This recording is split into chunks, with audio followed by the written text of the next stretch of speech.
Hey everybody. So lambing season's winding down for us. It's the end of February. Just a few more days left in the month. And been meaning to get to this a lot earlier, but this is about all the sheep we've got left to lamb. Maybe about 18-20 head. I just coming up here to check about 10 o'clock at night before I go to bed, 10:30. And nothing lambing. But I've had some people comment on the channel about how we have our lambing shed set up. And this shed, we actually, you can't see it, but we had to basically, this upper third, we had to remove all the tin and put in some new bones in the wall.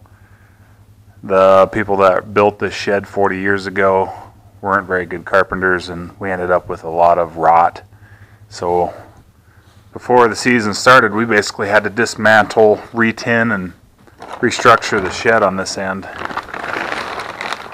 And so the tarp is basically a partition in the wall to help keep the warmer air in this area. We went ahead and sheeted the ceilings and the side walls with that. It's like a fiber board. It's very, I don't know what the word would be. It has a light amount of insulation value, small amount, but it's a very cheap board. It's about $5 a board.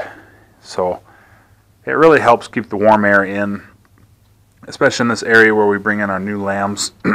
It's 6 degrees outside, and in here with only about 12 to 15 head, it is 40 degrees. So considerable difference to new lambs, especially with this February.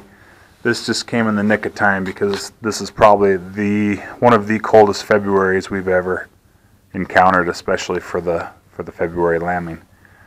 So just a quick rundown of how this setup works. If we have something lamb in the shed, which, we split them up 3 ways. We'll put some up here. We'll put some in that bottom part of the shed, which is a lot bigger.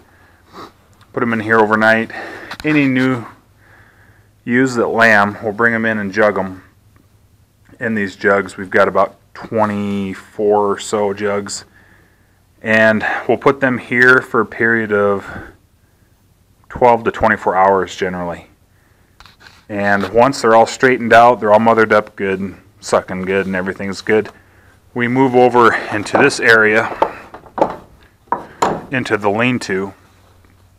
And this is a similar setup to what we were using last year, except that we built these panels this fall, which they're 10 foot long, 4 feet wide, and they all open on the end, which also gives us this lane, which is nice for feeding and watering. And then we can go straight out to the end, and that's where we load out. So after the 12 to 24 hour period over there, we transfer them over to these larger pens. And the nice thing about these pens is they can see through them, they see each other, and they're not nearly so, you know how sheep get when they're not with the herd. They want to jump out and get all antsy. Well, this really helps because they get to see each other, and they don't feel so singled out. So they'll come into these pens here for around another day, generally. So each day we take the previous day's drop. So what lambed yesterday, and I shouldn't say that they stay here a day. They may only stay here.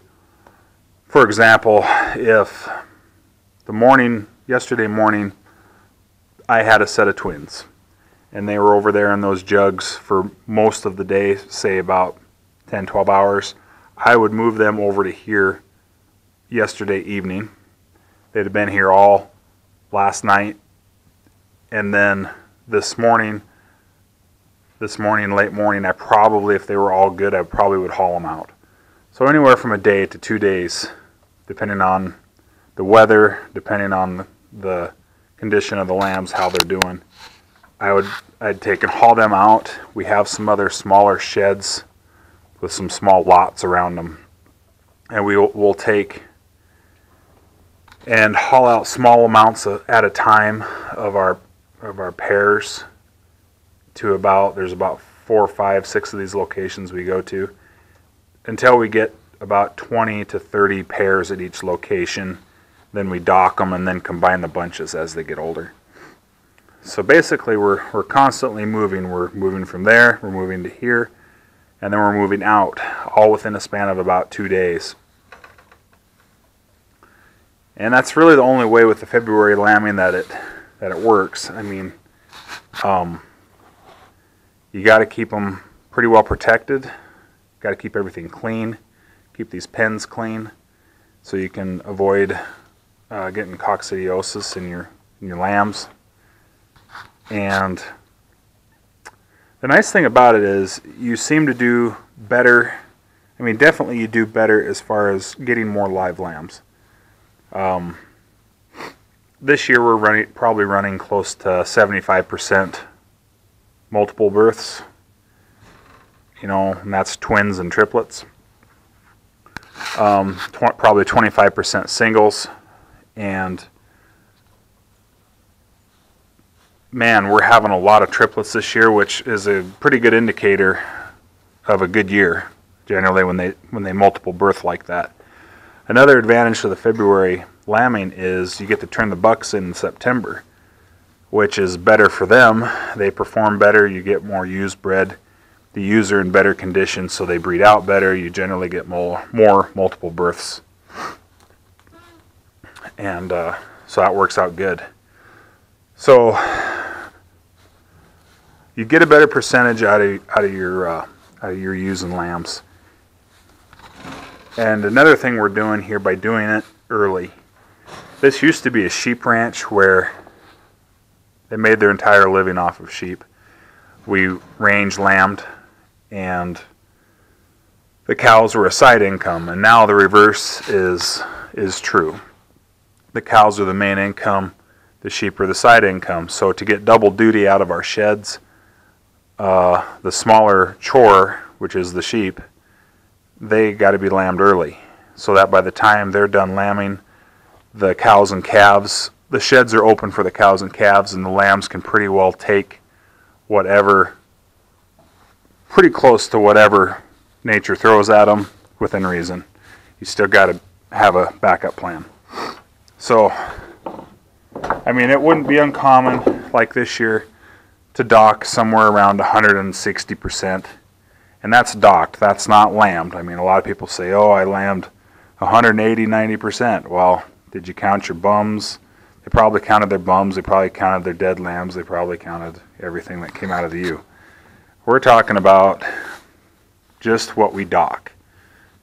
You're going to probably do around 150 to 160%. Range lambing, wild lambing, 100% is good. So you're definitely increasing your production by doing this. And we're not really increasing the cost much. We feed them some grass hay. We feed them some alfalfa in the barn here. I put up some second cutting alfalfa square bales in the fall, generally. So that's not a big deal. It's a little bit of work for us here in February, but not doing a lot else this time of year. And like I say, we're winding down. We got our first calf here 2 days ago out of our heifers. So we're gearing up to start calving for the month of March in the heifers. And things are starting to gear up for the new year. So I don't know if anybody has any questions on this setup, but it's working good for us. We're going with it. We like the new panels. That's working out well. The new loadout situation, the lights, and having a little better warmth in our barns, especially on this cold year. We've yet to lose a lamb from cold this year. So, if you have any questions, I guess you can leave them in the comment box. And thanks for watching.